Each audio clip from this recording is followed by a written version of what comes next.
Lewis Hamilton's second Ferrari test was interrupted by a crash, which is his first setback, and meant that Ferrari's efforts to keep this one low-key and under wraps failed because there's been a lot of attention as a result of Hamilton's accident. Joining me, Scott Mitchell-Malm, to talk about this is Edd Straw. Ed, there are very few details that we know because this is behind closed doors and Ferrari is managing things carefully. What we know is that it happened late in the morning, so not right at the very end of Hamilton's second day of running in the 2023 car, and we think it happened late in the lap, possibly the last corner at Barcelona. Beyond that, we know that Hamilton's okay, that there was enough damage to delay things and Charles Leclerc couldn't get back out at the end of running, but that's it. So you're a big fan of teams being paranoid and secretive for the sake of it. Why hasn't Ferrari told us more?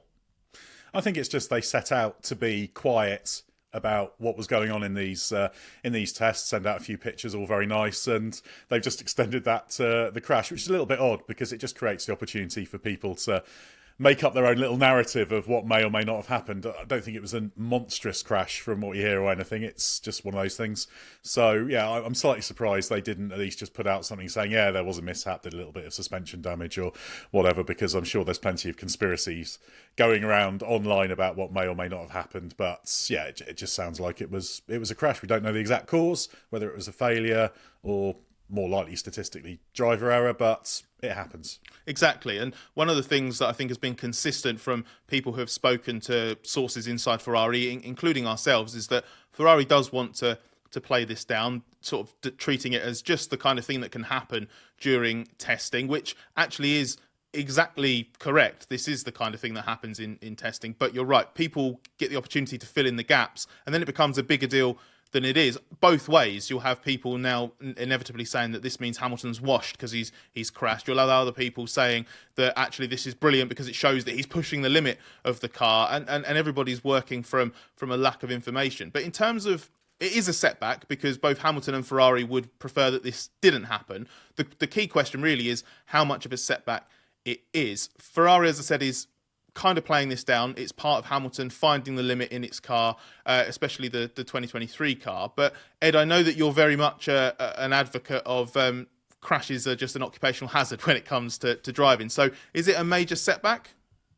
Yeah, very much in my mind, to use news parlance, racing driver crashes car is much more dog bites man than man bites dog, isn't it? But it's significant. You don't want it to happen. It's not good, but it is just par for the course. If you had a series of crashes, then it would be problematic. Obviously, it interrupted the schedule for these 3 days of testing, but they have got plenty of room to manoeuvre, haven't they? So, yeah, it's irritating. It's not a good thing, but yeah, it's just, it happens. You put the car back together again, you go back out. I don't think it'll affect Hamilton. They'll rejig their run plan. It might cost a little bit of running for some of the other drivers they've got hanging around in Barcelona, but beyond that, I doubt if it's a big deal.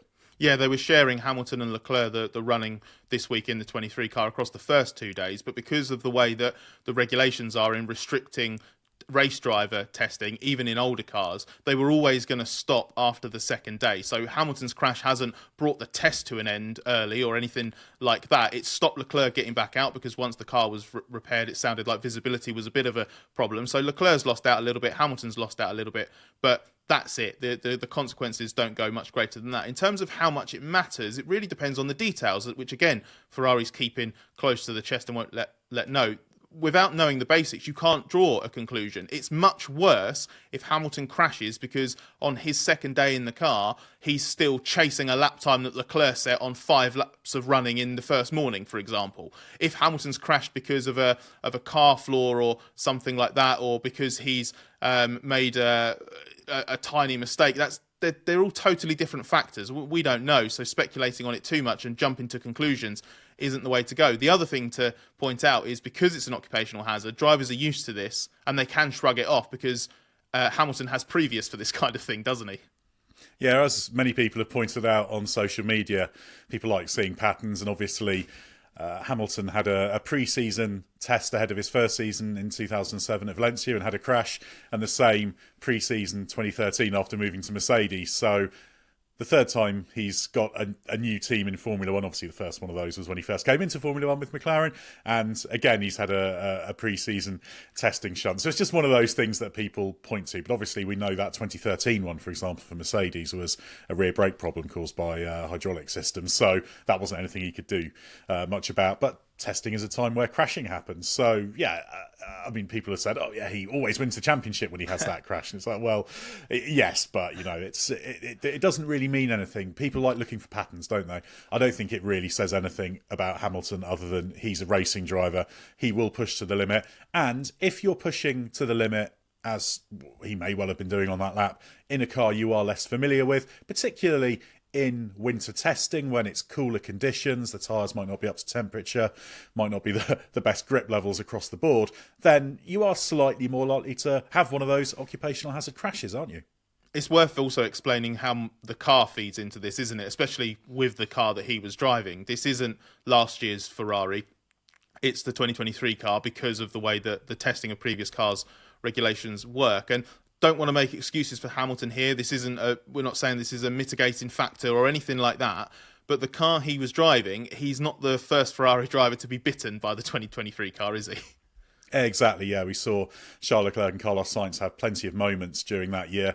Carlos Sainz described the car as being on a knife edge because it was just so peaky and unpredictable. Admittedly, he said that earlier in the season, May time, and they did improve things a bit, but it was always the way. And if people remember that car, that was the one with the quite bulky side pods, quite different to some of the other cars, and that's because they had this aero concept that was all about you outwash the aero and then get it back into feed the rear end of the car, whereas you had the likes of Red Bull, very much the side pod undercut, keep the airflow attached. And the Ferrari concept was starting to run out of steam. They were having to push it harder and harder to get the aero performance, to get the downforce. So they were a little bit closer to that point where you trip over in terms of the airflow attachment on the edges of the floor and around the side pods that you got. So they were very prone to airflow stalling. So you stall, you lose a bit of downforce. That was one of the reasons that their tyre wear, their tyre degradation was pretty poor, because suddenly the car was just losing grip and you're leaning on the tyres more. So it was a car that just would have a tendency to just slip off that peak and give up on drivers, and suddenly you're going around the corner, all's okay. When you're in yaw, sort of as in going around a corner, especially if there's a crosswind, then that was the point where it was just horribly peaky, on a knife edge, and drivers fell off that all the time. Didn't always mean a crash, but it meant you were always kind of waiting for the car to try and bite you, which is why they dialed in that little bit of safety understeer for a chunk of the season. Now, I'm sure Hamilton will be driving the best version of the 23 car, so the end of the year.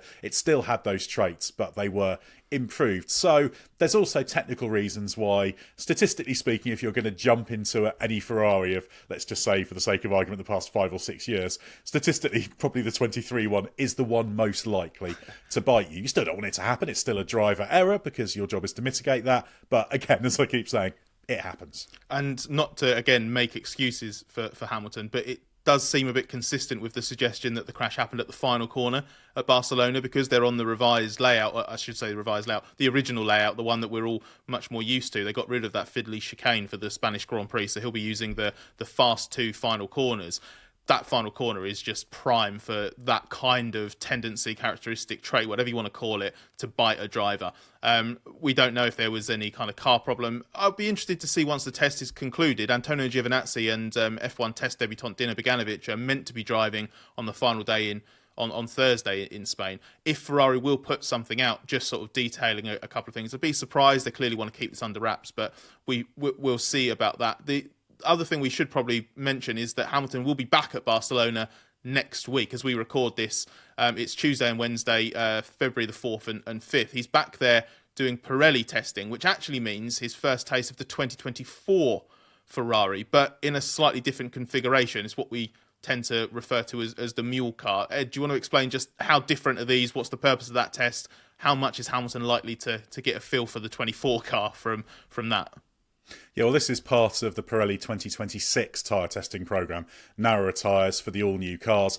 Very different cars. And it's a mule car because it's a 24 car, but they've done some things to it to get it a bit closer to the 2026 rather, car characteristics. So they're driving around, or at least they have been with DRS open, for example, to simulate the expected levels of downforce. So I think in terms of the value to Hamilton of driving the mule car, in terms of the feel and the detail, I don't think he'll get a great deal out of it. It won't teach him a huge amount about the 24 car, but it'll gain him a little bit of familiarity with it, and also just another chunk of running in terms of working with the team, working with the engineering crew, the car crew, and that bit of extra familiarity will all help. So it's no bad thing for him, and there'll probably be some details he'll learn from it. But yeah, I don't.